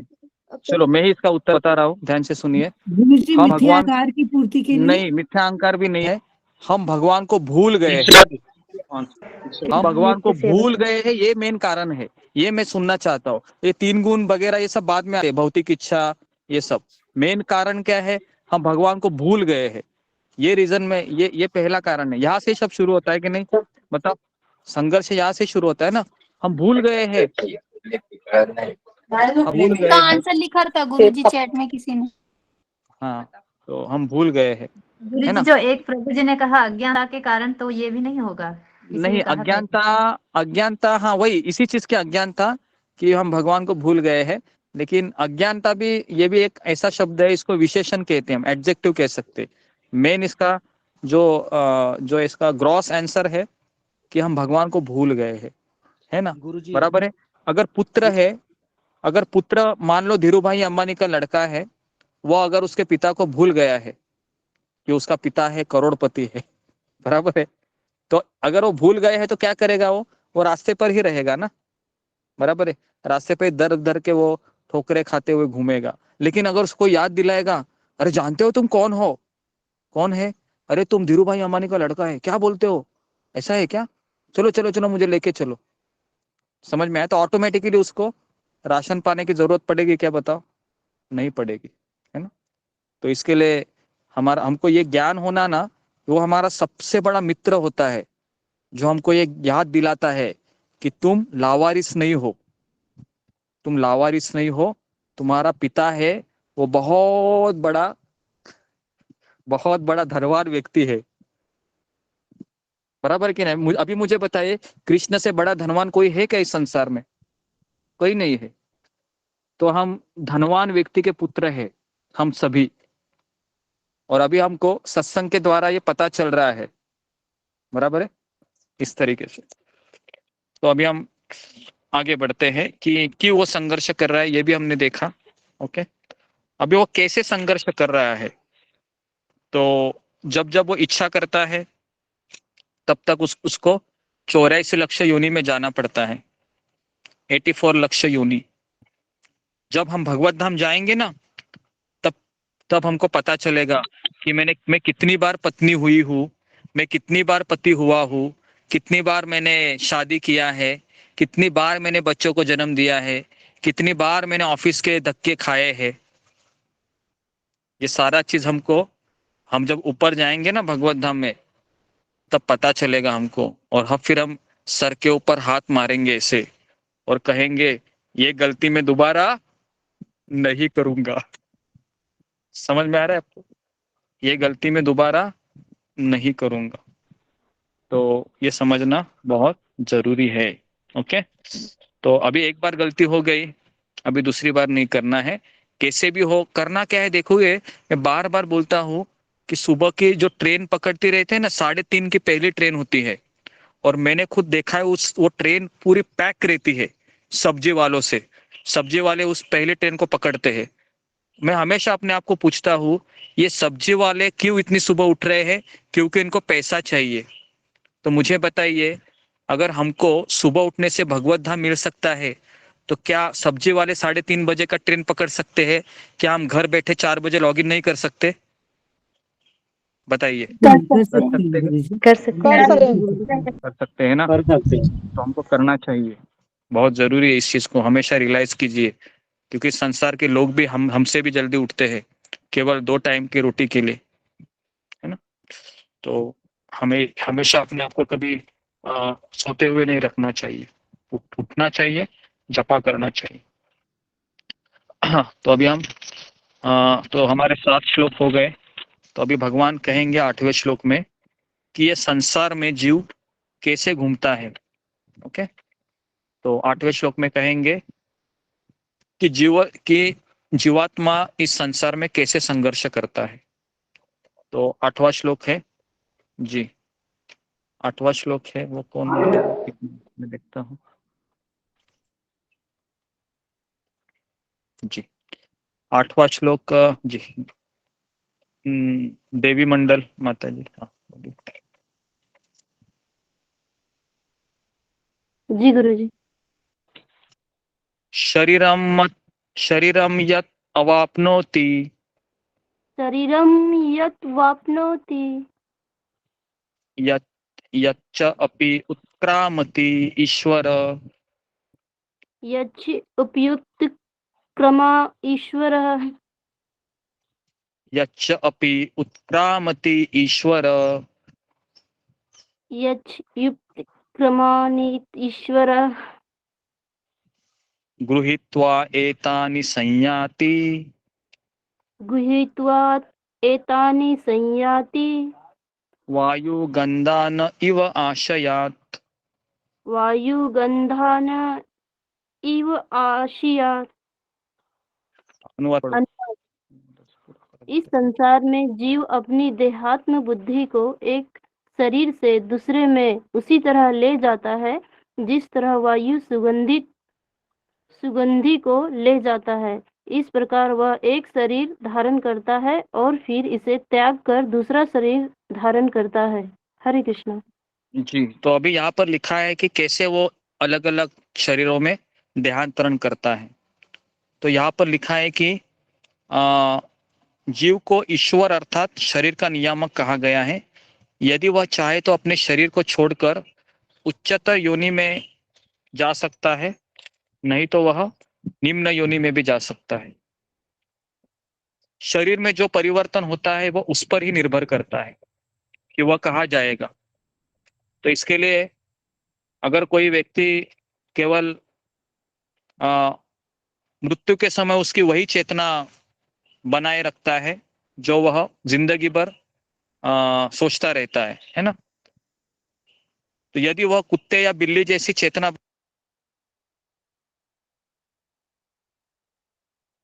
गुरुजी आवाज नहीं आ रहा है। प्रभु जी आपकी आवाज नहीं आ रही। देवता का शरीर मिलता है। तो ये समझ गुरुजी फिर से बोलिए, आवाज नहीं आ रही थी। आवाज से बोलिए। ओके, आवाज नहीं आ रही, अभी आ रही है आवाज। हरे कृष्णा हरे कृष्णा। ओके हाँ जी गुरुजी। आ रही आवाज, आ रही गुरुजी, आवाज आ रही। ओके, तो मैंने कहा कि शरीर के अंतिम अवस्था में जो व्यक्ति जिस चेतना में रहेगा उसके अनुसार उसको शरीर मिलता है। यदि वह कुत्ते या बिल्ली के जैसी चेतना बनाता है तो उसको कुत्ते या बिल्ली का शरीर प्राप्त होता है। यदि वह अपनी चेतना दैवी गुणों में स्थित करता है, सत्व गुण में, तो उसको देवता का शरीर मिलता है। और यदि वह कृष्ण भावनामृत में होता है तो उसको कृष्ण लोक में जाना पड़ता है और कृष्ण का सानिध्य प्राप्त होता है। तो इसलिए प्रभुपाद कहते हैं कि ये जीवन एक तैयारी है और मृत्यु हमारी परीक्षा है। तो इसके लिए अभी हम रोज सुबह उठ रहे हैं ना, इसलिए उठ रहे हैं कि मृत्यु के समय हमें भगवान का नाम आना चाहिए। लेकिन मृत्यु के समय कितने बिच्छू काटने का दर्द होता है पता है आपको? एक साथ 20,000 40,000 बिच्छू काटने का दर्द है जी। 40,000 बिच्छू एक साथ काटने का। किसी को एक बिच्छू काटता है तो पता है ना कैसा लगता है? बहुत बहुत उसको। किसी को बिच्छू काटा है हमारे ग्रुप में? हाँ प्रभु जी, मुझे काटा है। हम लोग गांव में काटा रहते है ना, ना? पंचांग हाँ, में होते हैं। बिच्छू काटता है जी जी। ओके, तो इसके लिए उसके निकल जाते हैं, बड़ा तय रूप से ही चला जाता है आदमी। कई कई ऐसे मैंने देखे हैं। हाँ, तो कभी कभी आप सोचिए, एक बिच्छू काटने से इतना दर्द होता है, 40,000 बिच्छू एक साथ काटेंगे कितना दर्द होगा? कोई अंदाजा लगा सकता है क्या? नहीं लगा सकता है ना। तो मुझे बताइए, उस समय भगवान का नाम याद आना आसान है या मुश्किल है? मुश्किल है। मुश्किल भगवान की इच्छा से ही हो सकता है। मुश्किल है। लेकिन अगर रोज आपके याद कान करेंगे में, तब ठीक रहेगा। लेकिन अगर कान में अगर कोई बोलेगा, सब लोग बाहर कीर्तन कर रहे हैं, है ना, तो पॉसिबल है एटलीस्ट मेरा नाम कान में जा रहा है।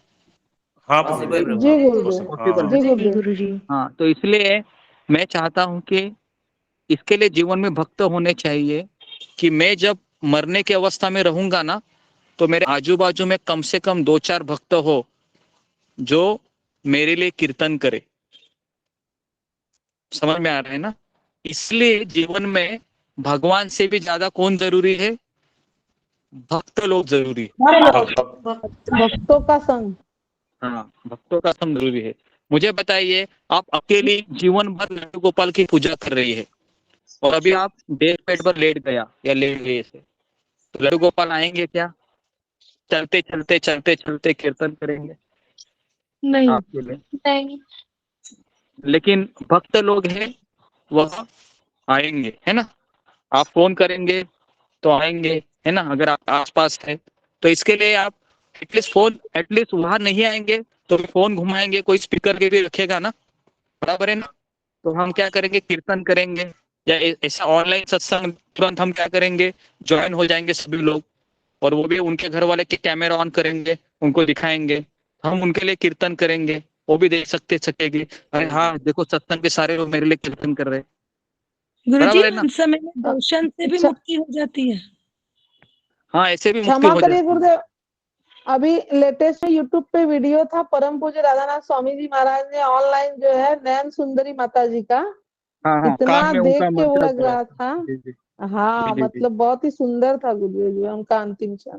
जी, तो मैं क्षमा वीडियो करिए डाल गुरुदेव जी, देता हूँ। हाँ जी जी, वेरी गुड। ये वीडियो में डाल देता हूँ। राधानाथ स्वामी महाराज ने कई बार ऐसे भक्तों को फोन के द्वारा ऐसे फोन किया है, स्पीकर में डाला है और उनको ऐसे बोला है कि ये तुम्हारा आखिरी जन्म है, भगवान का स्मरण करो, कृष्ण का नाम ले लो, कृष्ण तुम्हारी राह देख रहे हैं, चिंता मत करो, ये तुम्हारा आखिरी जन्म है।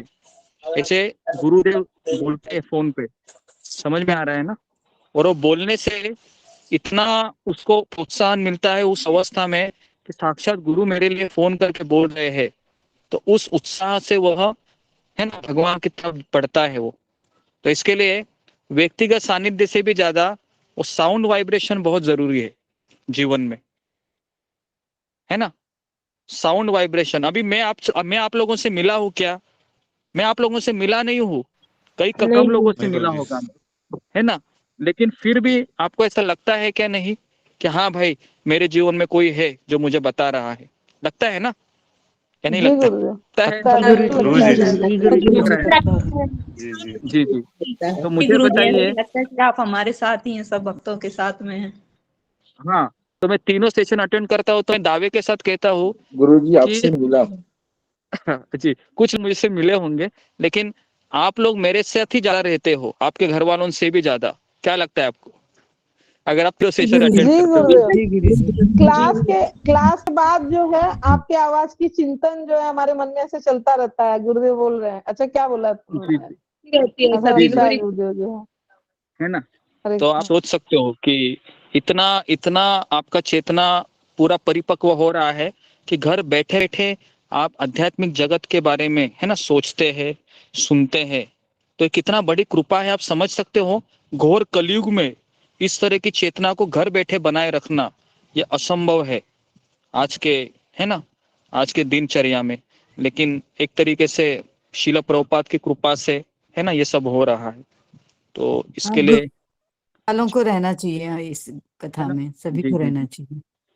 तो इस तरीके से ये अगर हम करते रहोगे ना, मैं दावे के साथ कह रहा हूँ, आप 1 साल भी करोगे ना कंटिन्यू, हाँ क्या 1 साल, मान लो कि 1-2 दिन इधर उधर हो गए, बहुत इमरजेंसी आ गई तो ठीक है, लेकिन आप कंटिन्यू अगर आपने ये व्रत बना लिया है ना कि मैं कुछ भी हालत में 2-3 सेशन मेरा अटेंड करूंगा ही करूंगी, तो 1 साल के बाद आपका ये हैबिट हो जाएगा। हैबिट मतलब क्या पता है ना? हैबिट मतलब एक आदत हो जाएगी कि आप उसके बिना रह ही नहीं पाओगे, है ना? आप उसके बिना रहे। अभी कितने लोगों का ऐसा है कि सत्संग के बिना रहना मुश्किल है, अचानक बंद हो गया तो ऐसा लगता है आपको? हाँ सभी का है जी गुरुजी। गुरुजी, जी हाँ गुरुजी, गुरुजी, सबको लगता लगता है। है। जी गुरुजी मुझे सर। ऐसा लगता है नहीं, ऐसा किसी को लगता नहीं है। होता है, बहुत रोना आने लगता है। गुरुजी अंदर से ही रोना आता है, जिस दिन कीर्तन नहीं गुरुजी सुनते। हाँ हाँ मुझे 2 दिन हुए थे मॉर्निंग में 5 सेशन लेने में, और एक दिन मेरा प्रॉब्लम हो गया था, मुझे लगा मुझे ब्लॉक कर दिया है। उस दिन मेरा जपा में मन ही नहीं लगा। मुझे सिर्फ 2 दिन हुए। हाँ हाँ हाँ मुझे ऐसा लगा मेरी मेरी मुझे आसक्ति हो गई है। जी जी। गुरुजी ऐसा तो सोच के भी डर लगता है। बहुत बहुत मन दुखी हो गया था उस दिन। हाँ हाँ हाँ, तो ये एक तरीके से ये अच्छा है कि आप सत्संग से आसक्त हो रहे हैं, और ये भगवान कृष्ण का बहुत बड़ा कृपा है, अगर आपको ऐसा लग रहा है तो, है ना? तो इस तरीके से ये हमारे लिए बहुत अच्छा है कि हमारा ध्यान भी ऐसा होगा फिर कि हम आध्यात्मिक जगत में प्रवेश करेंगे। अगर हम पूरी तैयारी कर दिया है ना? रोज मैं सेशन अटेंड करता हूँ, रोज भक्तों का संग करता हूँ, रोज 16 माला करता हूँ इस तरीके से। तो अभी हम 90वें श्लोक में जाएंगे, 9वां, 10वां और 11वां। 9वां गुरुजी श्लोक मैं जी। तो उसके बाद अभी अगला नाम है जी ममता पाल माता जी, तो आप बोलिए। उसके बाद 10वां श्लोक है ये ऋतुपर्णा माता जी, और 11वां श्लोक है भरत गुरुजी पटेल जी। हाँ मैं भी पढ़ूंगी। हाँ, आप अनुवाद पढ़ लेना 9वें का। ओके ओके गुरुजी। 9वां, तो 9वां श्लोक है ममता पाल माता जी, मेरे पीछे बोलिए।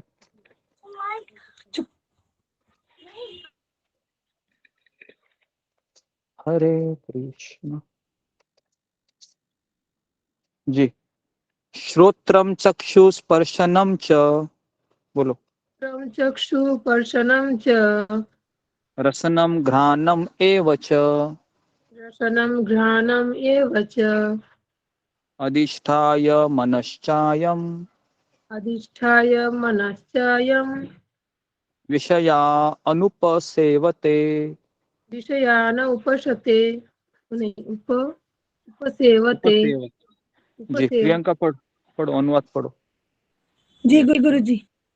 यह जीवात्मा श्रोत्र, चक्षु और त्वचा को तथा रसना, घ्राण और मन को आश्रय करके अर्थात इन सब के सहारे से ही विषयों का सेवन करता है। ये नहीं है, ये नहीं, ये नहीं है इसका 9वां श्लोक का 9वें का है। अनुवाद पढ़ो। गुरुजी 9वां गुरुजी मैं पढ़ूं? यही है, श्रोत्रम चक्षु स्पर्शनम चा रसनम घ्राणमेव च अधिष्ठाय मन। अनुवाद पढ़ो इसका अनुवाद। अनुवाद गुरुजी यही लिखा है इसमें, यह जीवात्मा श्रोत, चक्षु और त्वचा को तथा कोई और रसना, गीता होगी सर जी। आपके गीता पास दूसरी गीता है कौन यार। सी है? भगवत गीता ये कौन वाला सी है आपके पास? नहीं नहीं, इसी वो में वाली लिखा गीता नहीं है, ये वाली गीता है। इस गीता को आप गुरुजी खरीद लीजिए जल्दी जल्दी, ठीक है अच्छा, जी। ये आप वाली पढ़िए। गीता मुझे कहाँ मिलेगी? प्रभुपाद जी की गीता। इस प्रभुपाद जी प्रकार की दूसरा गीता स्थूल मिलेगी। शरीर हाँ इस प्रकार दूसरा स्थूल शरीर धारण करके जीव विशेष प्रकार का कान, आँख, जीभ, नाक तथा स्पर्श इंद्रिय त्वचा प्राप्त करता है, जो मन के चारों ओर पुंजित है। इस प्रकार वह इंद्रिय विषयों के एक विशिष्ट समुच्चय का भोग करता है। जी, तो यहाँ पर बताया है कि 9वें श्लोक में कि वह देहांतरण के समय क्या होता है कि आत्मा है वह दूसरे शरीर में सूक्ष्म इंद्रियों के साथ प्रवेश करता है, सूक्ष्म शरीर के साथ प्रवेश करता है, मन बुद्धि अहंकार के साथ प्रवेश करता है, और धीरे धीरे नया कान, नई आंख, नया जीभ, नया नाक, नया स्पर्श इंद्रिय वह प्राप्त करता है, और मन क्या करता है उसका नियंत्रक बन जाता है, और इस तरह से वह इंद्रिय विषयों का भोग करता है फिर, है ना? जब तक हम इंद्रिय विषयों का भोग करते रहेंगे, है ना, जैसे आंखों से कुछ देखना है, कानों से सुनना है, जीभ से अच्छा अच्छा आइटम खाना है ना, नाक से सूंघना है और स्पर्श से शारीरिक सुख। तो इस तरीके से वह अलग अलग शरीर लेने में बाध्य बन जाता है फिर। ठीक है, अभी हम 10वां श्लोक में पढ़ेंगे कि इस आत्मा का ध्यानतरण कौन देख सकता है और कौन नहीं देख सकता है। अर्जुन पूछता है कि मैं कैसे इस ध्यानतरण को देखूं कृष्ण, आप मुझे बताइए। तो फिर भगवान कहते हैं देखो अर्जुन, सब नहीं देख सकते। अभी मैं आपको अभी मैं तुमको बताता हूँ कौन इस ध्यानतरण को देख सकता है और कौन नहीं देख सकता है। तो 10वां श्लोक और 11वां श्लोक हम पढ़ेंगे, है ना। गुरु जी ध्यान करण मतलब मृत्यु क्या? ध्यानतरण मतलब एक शरीर से दूसरे शरीर में जाना। ठीक है, ओके। आत्मा का एक शरीर से दूसरे शरीर में जाना, उसको ध्यानतरण कहते हैं। ओके, तो 10वां श्लोक किसको कहा था मैंने?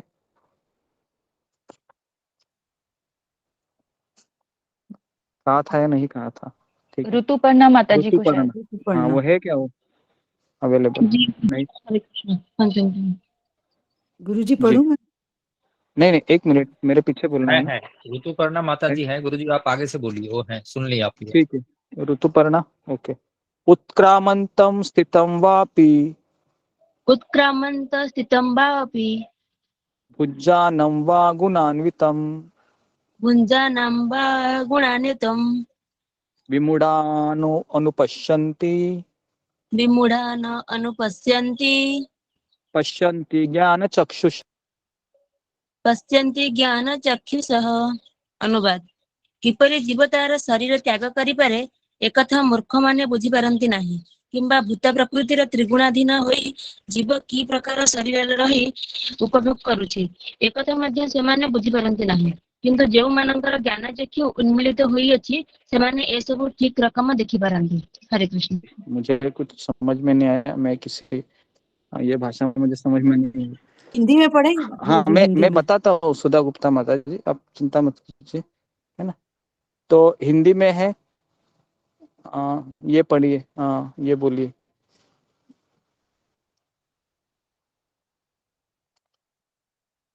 जी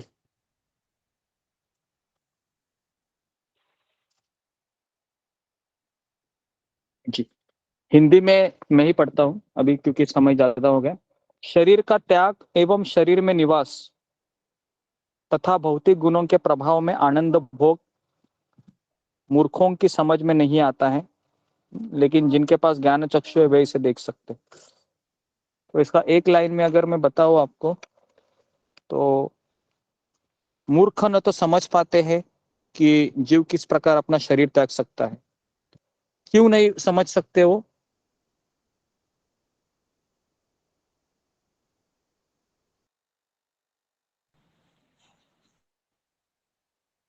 आवाज नहीं आ रहा है।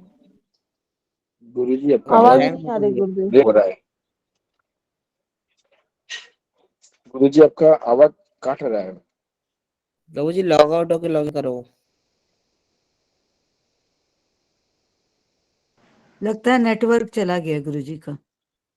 हरे कृष्णा सभी हरे भक्तों, कृष्णा कृपया आप लोग धैर्य रखिए। गुरुजी लॉग आउट होके जरूर लॉग इन होंगे। हरे कृष्णा। कृष्ण मोहन प्रभु जी, गुरु जी ने अभी जो मतलब अनुवाद पढ़ा वो थोड़ा डिफरेंट लगा। हाँ, गुरुजी के पास जो बुक है ना, वो एक अलग वाला बुक है, वहां से बोले। अच्छा जी जी, ठीक है।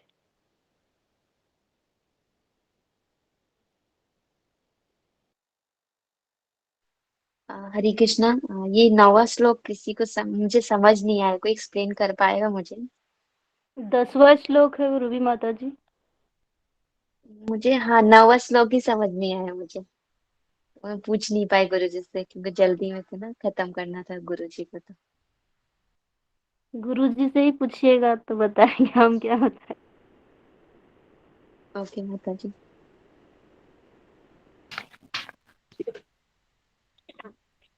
हरे कृष्णा।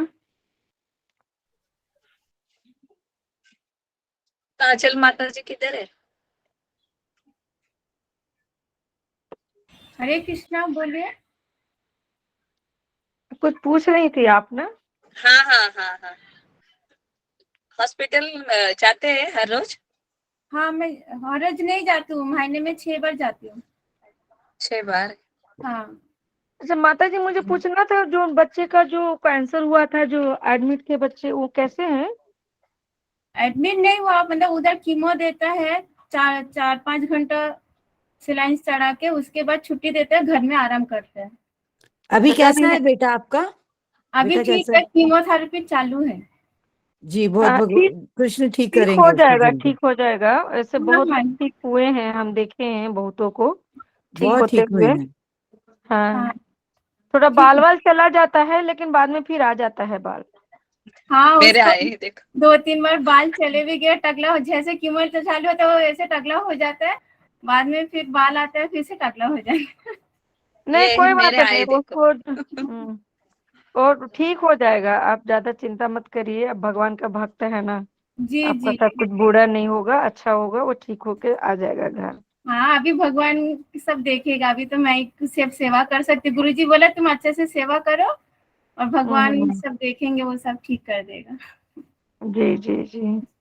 हरे कृष्ण माता जी।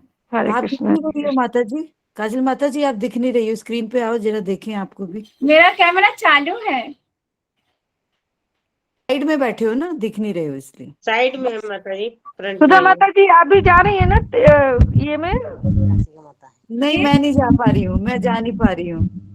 अच्छा, आप नहीं जा पा रही हैं। हरे कृष्णा सभी भक्तों को, हरे सभी कृष्ण माता जी, आप ठीक है? हरे कृष्णा।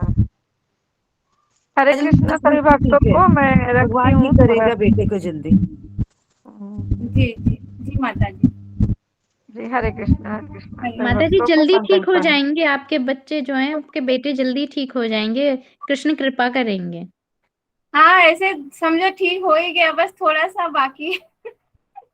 1 साल हो गया, मतलब और 1 साल इलाज हो जाएगा तो ठीक ही हो जाएगा। बस मेरे यही चिंता लगे कि उस 10वीं का 11 का पढ़ाई छूट रहा है, उसका पढ़ाई नहीं कोई कर बात पा वो नहीं, कोई ठीक हो बात नहीं जाएगा माता तब जी, पढ़ वो लेगा। सब कोई कवर बात हो नहीं, जाता है, बस वो तो उसकी बात की चिंता मत बातें हैं, पहले कीजिए। वो ठीक हो जाए, सेहत से ठीक होगा तभी वो आगे पढ़ लेगा अच्छे से। हाँ, वो वो बाद तो में कवर हो जाता है माता जी, उसकी चिंता मत कीजिए, है ना, पहले वो ठीक हो जाए, वो इम्पोर्टेंट है। हाँ हाँ।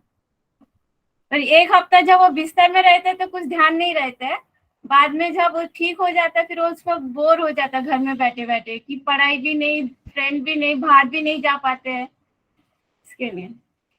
माता जी जो किताबें होती हैं ना, जैसे गीता है, और ऐसे समय पे ना वैसी किताबें दीजिए जो जिससे में कि मानसिक शांति मिले, उनको बहुत पढ़ने सारे को बोलिए। मैंने बहुत सारा किताबें खरीद के दिया है ऑनलाइन में उसको, फिर एडमिशन भी किया था, क्लास मतलब स्कूल का भी और क्लास का भी। तो बीच में फिर से कीमो चालू है तो बोला मम्मी मैं एग्जाम नहीं दे सकती, तो मेरे को मन नहीं जाना है एग्जाम देने के लिए। हाँ नहीं, धीरे धीरे ही हो पाएगा माता जी, धीरे धीरे ठीक हो जाएंगे तो पढ़ने जी में भी हरे फिर मन कृष्णा, लगने हरे कृष्णा, लगेगा। हरे कृष्णा। हाँ, गुरुजी तो अभी हम रुकते हैं, तो नेटवर्क चला गया है, सो अभी हम यहाँ पर ही रुकते हैं फिर। तो किसी का एक प्रश्न है तो हम प्रश्न लेते हैं, एक प्रश्न आज के सत्र में, अगर आपको कुछ डाउट्स है। गुरुजी आपने बोला था कि भगवत गीता के नाम देने हैं आपको, आज भगवत गीता के आपने बोले थे, याद हाँ दिला हाँ, देना। गीता के, हाँ बराबर। चलो, तो अभी कल कौन बोलेंगे तो उसके नाम हम दे देते हैं। तो आप में से कितने लोग हैं जो वॉलेंटियर हैं जो कल से बोलना चाहेंगे? हर एक व्यक्ति, एक ही व्यक्ति बोलेगा अभी, तो कल क्या हुआ। जी जी जी जी, मैं चाहता हूँ कि सभी पार्टिसिपेट करें इससे, तो मैं खुद नाम नहीं लूंगा, आप खुद ही अपना हैंड रेस कीजिए, वो सबसे बेस्ट रहेगा। जी। तो 1 तारीख है कल से ममता पाल माता जी, 2 तारीख रूबी कुमारी, 3 तारीख ममता कुमारी, 4 तारीख रीति माता जी, 5 तारीख ऋतुपर्णा माता जी, 6 तारीख सुधा गुप्ता। गुरुजी बीच में वृंदावन यात्रा होती संडे के दिन, उसका? हाँ, वृंदावन यात्रा के समय हम क्या करेंगे कि आप बोल सकते हैं, वृंदावन यात्रा का भी बोल सकते हैं, उसमें क्या है ना, जिस दिन वृंदावन यात्रा होती है आप वृंदावन के बारे में बोलिए। तो 6 तारीख सुधा गुप्ता, 7 तारीख प्रतिभा कुमारी माता जी, 8 तारीख शीला देवी,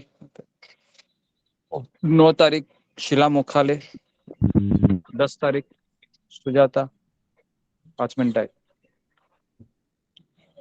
शीला सुजाता माता जी 10 तारीख, 11 तारीख देवी मंडल, 12 तारीख जुम्मा गोराई, 13 तारीख सुषमा गोराई,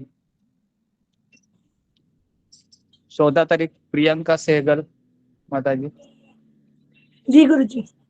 15 तारीख वृशाली तट माता जी, 16 तारीख सुश्री मिश्रा माता जी, 17 तारीख ज्योति रानी, 18 तारीख मीना कुमारी माता जी, 19 तारीख मंजू सिंह, 20 तारीख सुषमा बाग, 21 तारीख रीना सिंह, 22 तारीख शिखा दुबे, 23 तारीख चरणजीत गाभा, 24 तारीख मामुनी पाल,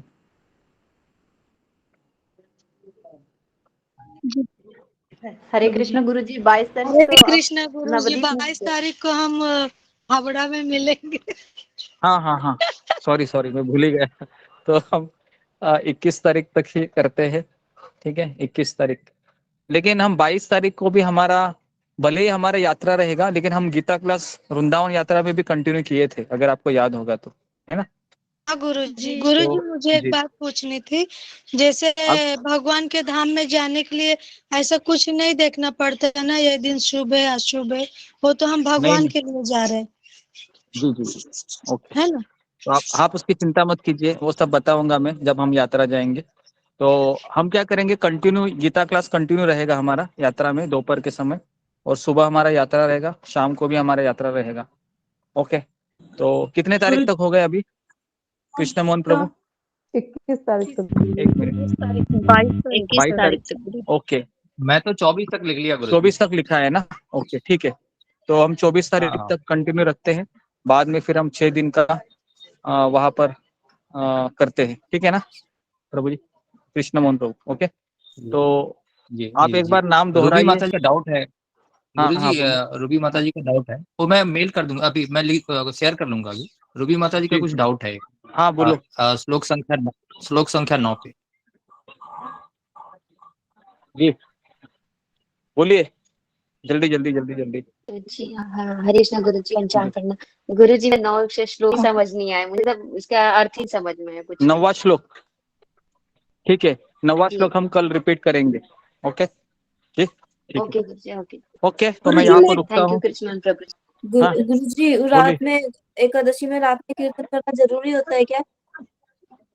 हाँ, एकादशी के दिन हमको, अभी कल एकादशी है तो सबको कंपलसरी 4 बजे लॉगिन करना है, ज्यादा से ज्यादा लोग चाहिए। ओके गुरुजी। ओके गुरुजी, मैं भागवत से श्लोक कैसे बोलूंगी, मैं नहीं है। वो बाद में देखेंगे, अभी श्लोका कैसे बोलेंगे, है ना। अभी फिलहाल हरे है कृष्णा रूबी माता सुबह जी, जल्दी उठने का, आप थोड़ा मुझसे बात एकादशी। कीजिए। गुरुजी नंबर नहीं दे रहे, वृंदावन का नंबर चाहिए था। माता जी आऊंगी मैं। वृंदावन का नंबर समझा नहीं मैं। वो आपने बोला था ना कॉलिंग करने के लिए, वो जो है हाँ, कॉलिंग करने के लिए, हाँ कॉलिंग करने के लिए नंबर मैं आज शाम को दे देता हूँ सबको। ओके, उस ग्रुप में भेजता हूँ। ओके जी। गुरुजी, माला नहीं आई है मेरी खाते में। अभी माला नहीं आई तो मुझे डायरेक्टली मुझे आप मैसेज कीजिए, कॉल कीजिए, है ना। अभी मैं आपको बताता हूँ। आप सारे प्रश्न सत्र में ऐसे प्रश्न मत पूछिए जो रिलेटेड नहीं है, मुझे आप डायरेक्टली कॉल कीजिए या मुझे मैसेज कीजिए, मैं आपको बता दूंगा, ठीक है। ओके, तो मैं यहाँ पर रुकता हूँ। हरे कृष्णा हरे कृष्णा कृष्णा कृष्णा कृष्णा हरे हरे कृष्णा कृष्णा कृष्णा कृष्णा कृष्णा कृष्णा हरे हरे हरे प्रणाम गुरु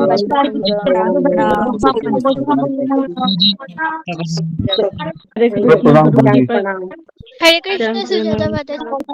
हरे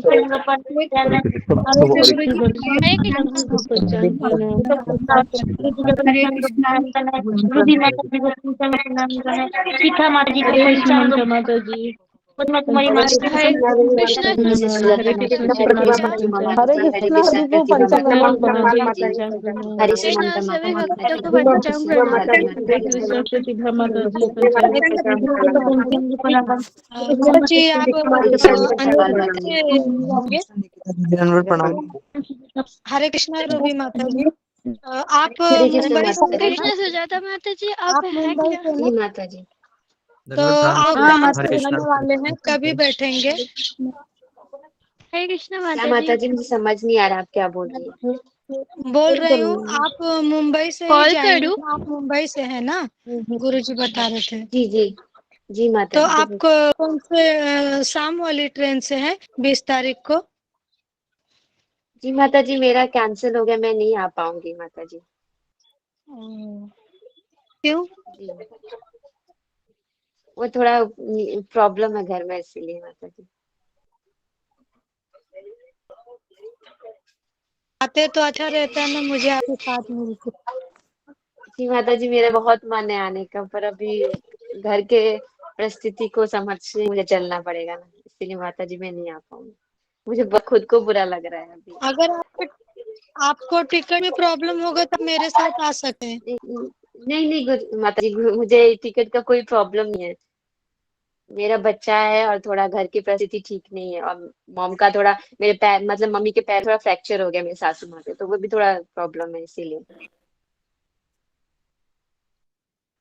ठीक है, कोई बात नहीं। गुरु जी बोले थे ना आप ही आने वाले हैं, तो मैं सोची बात करती, थोड़ा साथ मिल जाएगा और कुछ। जी माता जी आप चलो, सही बोल रही, मुझे भी मिल जाता, पर मैं आ नहीं पाऊंगी, थोड़ा घर प्रॉब्लम हो गया इसी की वजह से।